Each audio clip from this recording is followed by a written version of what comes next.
The peak pessimism is out of the way. There's no way China's going to let this thing fail. I truly believe this.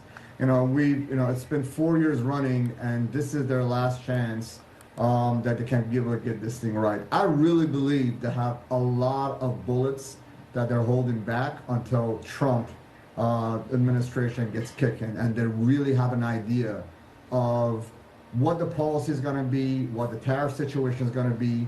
And I think that's what the waiting stance really is.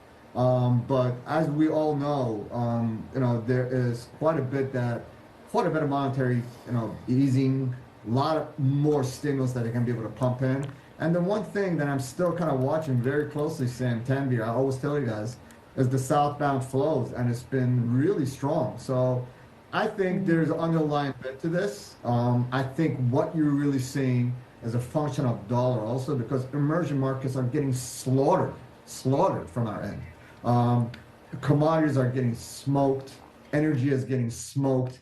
Dollar is the reason, and this is, it really started a while back when rates started moving and kind of signaling that. And this is the shocking thing to me. What Fed said, what Sure.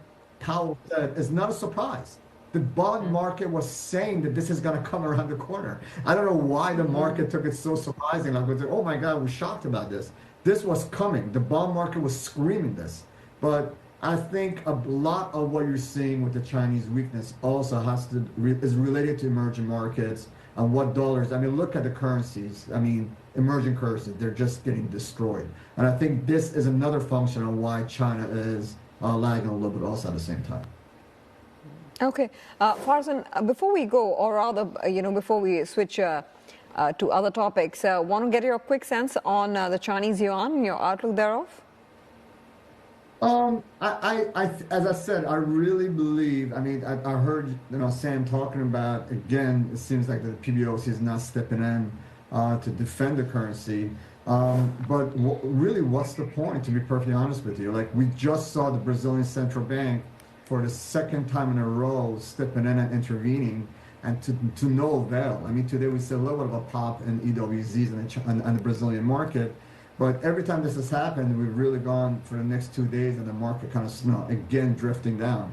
I think, again, most of these central banks, the way they're kind of looking at this is that, why do we have to step in? Same thing with BOJ. I mean, where are we on the yen? 157 and change. And we haven't seen yet the BOJ stepping in to defend the currency. I think at this point, it really is a function of what rates are doing. I think it's really a function of what the curve is doing in the U.S. And I think the central bank's going to let it play out. To be